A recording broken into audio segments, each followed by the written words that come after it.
Thank you, everybody, for being here today. I'm joined by Minister Copping on the line for our announcement here today. And Minister Copping, are you there? I'm here, Minister Schweitzer. Perfect. I'll turn it over to you for the announcement. Well, good morning, everyone, and thanks so much for taking the time to be here today for an important announcement about Alberta's recovery plan. We all know how our province has been hit by a triple whammy: the COVID pandemic, the biggest contraction of the world economy in nearly a century, and the collapse in energy prices. No one's escaped the consequences, and a lot of Albertans are feeling the pain. And that's why Alberta's government launched our recovery plan. It's a bold, ambitious plan to build, diversify, and create tens of thousands of jobs. And I'm very pleased to be working with Minister Schweitzer, Minister of Jobs and the Economy, in moving forward with this part of the plan. Now, as a government, we're protecting lives and livelihoods at a critical time for families and businesses by making historic investments in modernizing Alberta's infrastructure. And we're doing the same thing by generating new opportunities for workers, job creators, and innovators with the right policies for an incredibly tough economic environment. And that's what today is about. The government of Alberta is announcing that as of November 1st, we will limit the number of applications available through the Temporary Foreign Worker Program. We've reached an agreement with the federal government to refuse more than 800 labor market impact assessment applications. Positions that would have been filled by temporary foreign workers will instead be open to people in the province. And this will free up more than 1,350 jobs so we can get unemployed Albertans back to work as soon as possible. We are also reducing the nominations allowable through the Alberta Immigrant Nominee Program. And this year, the number will drop from 6,250 to 4,000. The remaining nominations will only be available to temporary foreign workers already living and working here in Alberta. Now, we know that temporary foreign workers are essential for Alberta's economy, and they will continue to be. These changes won't affect employers recruiting for select occupations in the agricultural, emergency response, technology, and caregiving sectors. But we're in extraordinary circumstances that demand nothing less as far as solutions go.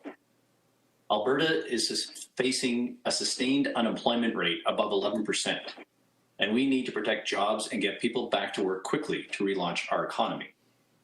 We will watch impacts closely and partner with industry, job creators, immigrant-serving organizations, and municipalities to adjust Alberta's immigration approach as needed once the economy begins improving.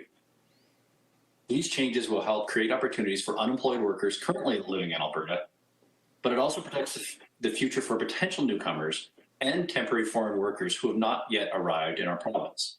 Now, studies have shown that unemployment rises during a recession disproportionately affects recent immigrants and visible minorities. Now, newcomers will always play an important role in Alberta's economic recovery, but first we need to set them up for success. Now, as Alberta's government, we also want to emphasize that these temporary measures won't impact our longer-term vision. We promise to make Alberta the freest and fastest moving economy in North America. Nothing's changed there. Alberta is a next exporter, a globally linked free market hub, and the province's doors remain open to the world, to people, ideas, and investment. So we're also pleased to announce the creation of 2 new immigration streams as part of the Alberta Immigrant Nominee Program, as promised when we launched consultations on our immigration strategy last year. The first stream, the International Graduate Entrepreneur Immigration Stream, will give foreign students studying in Alberta a path to permanent residence. Now, Alberta has more than 25,000 foreign post-secondary students, the highest number of any prairie province. And we want more of them to stay after they graduate, so they don't take their ideas for new businesses elsewhere.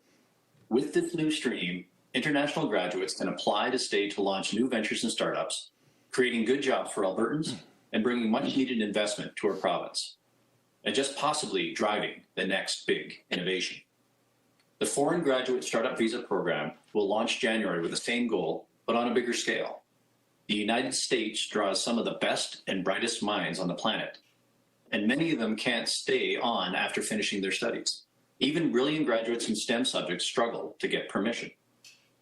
We're rolling out the welcome mat. If they've got great ideas and they're ready to apply them and call Alberta home, we're happy to nominate skilled, highly educated newcomers for permanent residency.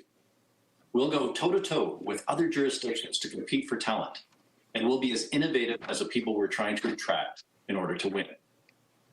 And frankly, Alberta's future depends on it.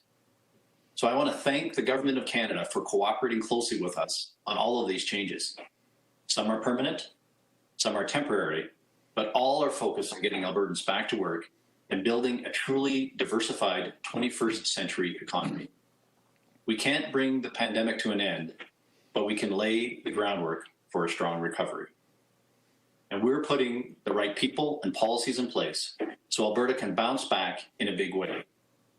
So I want to thank you to everyone who contributed to the government's immigration strategy. I look forward to seeing the results as we build a stronger, more diversified province that benefits all Albertans. Thank you again for participating, and back to you, Minister Schweitzer. Thank you, Mr. Copping, and I look forward to seeing you again in person here soon, so appreciate those remarks.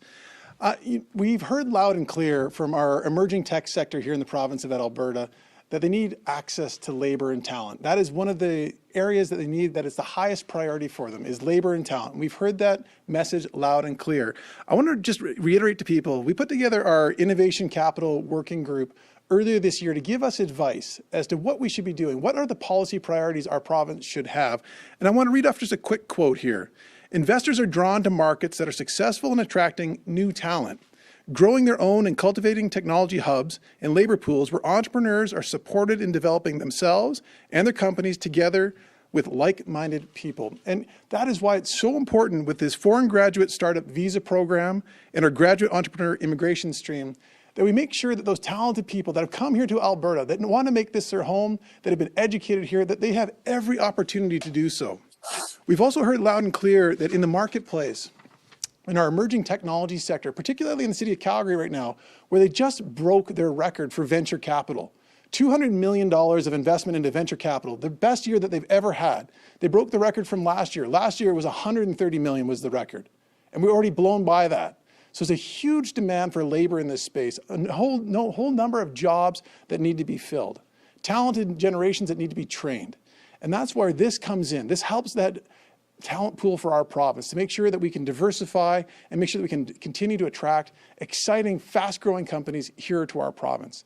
We've heard as well from feedback that sometimes they felt like they had to grow somewhere else, but we want to make sure that they can grow right here at home in Alberta, helping us continue to diversify our economy. So this announcement is critical for the future of our province. It's critical for us to have the right labor and talent, and we've listened to the people in the industry. This is purely us going out there, making sure that we heard people, that we listened to them, and we brought forward the right policies. So I want to thank Minister Copping for working with us on this plan. I want to thank the federal government for making this a reality with us as well. This is a big day for Alberta. It's a big day for us making sure we have the right labor and talent in the province of Alberta. And I'll pause there for questions. I think we're going to turn it over for... All right, that concludes the formal portion of the announcement. We'll now go to the phone lines for questions from the media, allowing one question and one follow-up. Just make sure that you direct your question to which minister you're asking your question of. Operator, can you open the first call? First is Kevin Nimick with CTV. Go ahead, Kevin. Hi there. This is a question for Minister Copping, but Minister Schweitzer may also want to chime in. Today, thousands of healthcare workers are participating in a strike against the provincial government. Are you going to order them back to work, and when? Minister Copping, I think I should probably grab this one since you're the Minister of Labour and have the Labour Relations Board. Yeah, so right now, the Labour Relations Board is hearing an emergency application about this wildcat strike. It's unfortunate to see a wildcat strike here in the province. Minister Taves is responsible for the negotiations. We'll be making a further comment later today. And you can go ahead with your follow-up, Kevin. Okay, well, then let's talk substantively about what the reason for this strike is. The healthcare workers say that they're not being treated fairly by the provincial government. Several groups are in union negotiations that have been protracted, taking a long time. They feel that they've been antagonized during this public health crisis.